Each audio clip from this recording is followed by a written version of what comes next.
This is basically just a basic drill layout. You know what I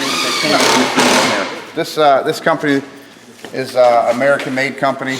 They're pretty good. They make pretty high-end stuff. You know, we've gotten stuff from China. We've gotten stuff from all over the world. And some of this American-made stuff it's a little higher end, but it's basically, with our drill, we need 19 3/4 back. So we framed it out to 19 3/4 back. And with our side burner, 19 3/4 back. And then our opening. These are going to get cut into the face a little bit because they actually have a face mount on the front of them. So that's why we actually cut these faces down for this. So now we'll cut our Durarock and frame out for this, and we'll put the Durarock in here and let Ed take over from here. We'll get our Durarock cut, give us like 5 minutes.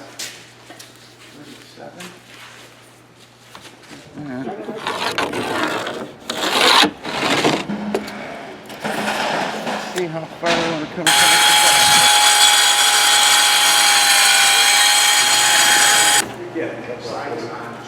I'm almost to the end.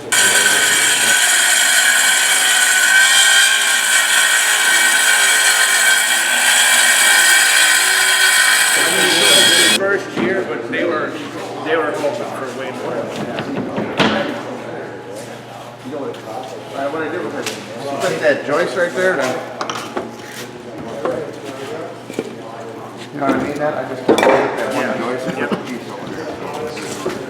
I'll take these seams out. Yeah, you don't even have. Ed is here today to show you guys how this whole system goes together with hand in hand with any kind of outdoor kitchen or our outdoor kitchen system or indoor countertops. What we did was we passed up our openings because it's a little bit easier to have the support everywhere instead of cutting this out. You might start to have support problems, you know what I mean? It's easier to pour all this with the countertop, with the Durarock in place like this. Helps for leaks and everything also. Once we are done forming it up, the next day you just come back with a Sawzall and cut out your actual Durarock. So, You want to make sure you start out with a nice straight edge. If it's not straight, you can still straighten it out just with the form itself. You can strike a line on the inside and just follow that line. But as long as we have the chance, we'll put everything on as straight as we can get it right from the beginning.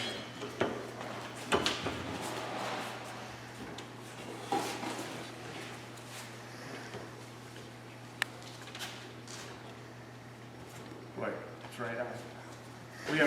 You don't even have to screw the Durarock down. You could just hold the Durarock to the cabinets with some caulking. You can use silicone caulking and just silicone the top, stop the Durarock down. That way, if you ever want to take the tops off, you can just basically pry them off. Screwing the tops down on this, though, is going to help actually hold the panels and everything together in the end. So it's a good idea to screw it into the panel.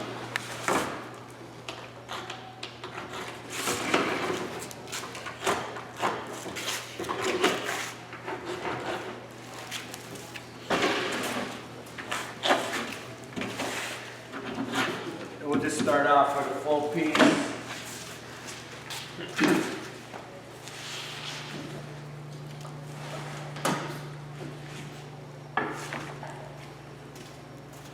We do have a jig that will actually hold these forms in place so they don't bend, but when you're using a square edge, typically you don't need it.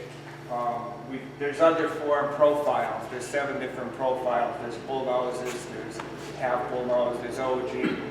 We're going to use a rock face form liner inside of this because it goes really well with these panels.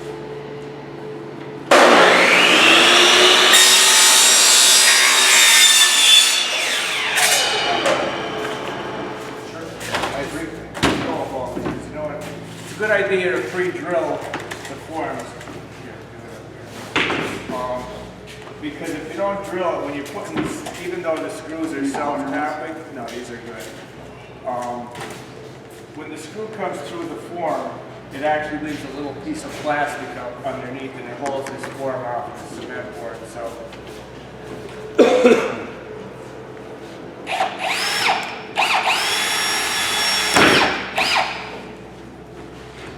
I mean, about every foot.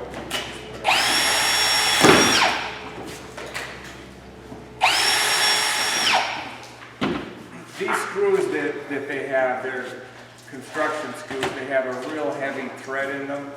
They're pretty hard to find. These are the best screws we found that don't strip out in the cement floor. You still have to be careful because on here? Yeah. Why? Oh, we're just leaking. No, no.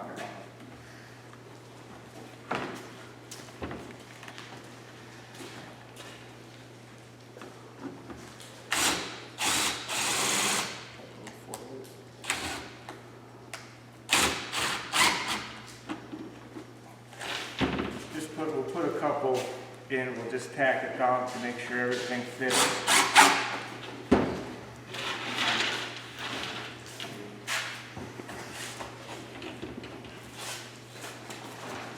Line on what we want to cut. All right, so I measured 38.5 from the end of the form to that point right there. So we know that's the short point that we're cutting to.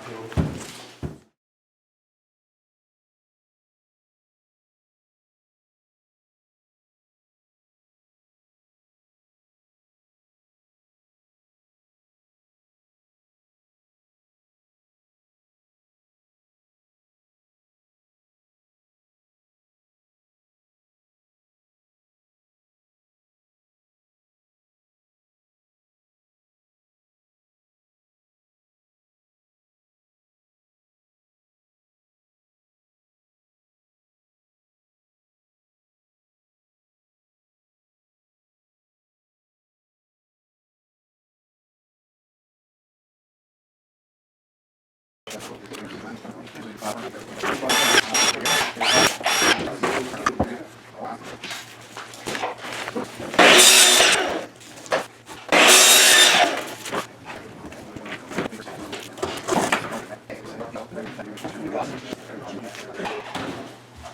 then all you have to do is duct tape these corners together.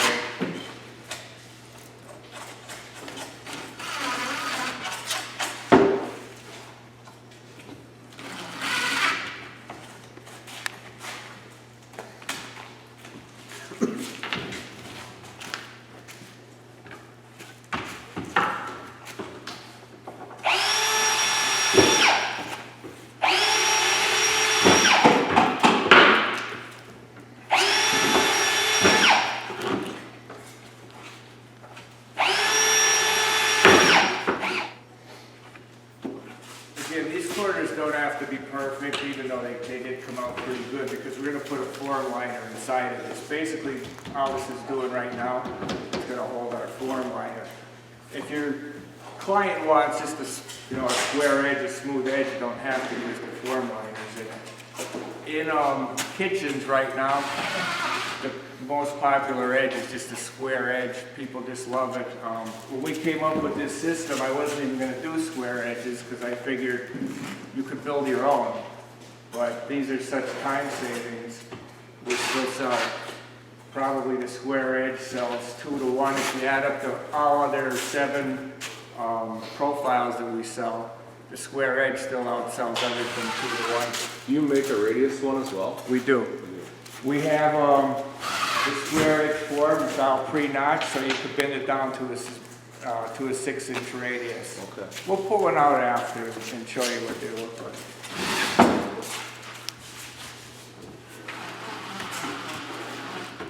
Nate, much better over here. Thank you. Looks like 32. I'm just squaring up for the opening he has on the outside. Put marks in this so I know where to. So 30 and a half.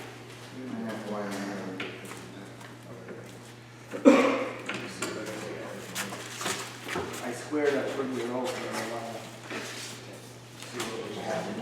Should be really cool. I think the only thing that can turn that a little bit with the down below is pretty big, you know. Their house 30 and 7/16 work.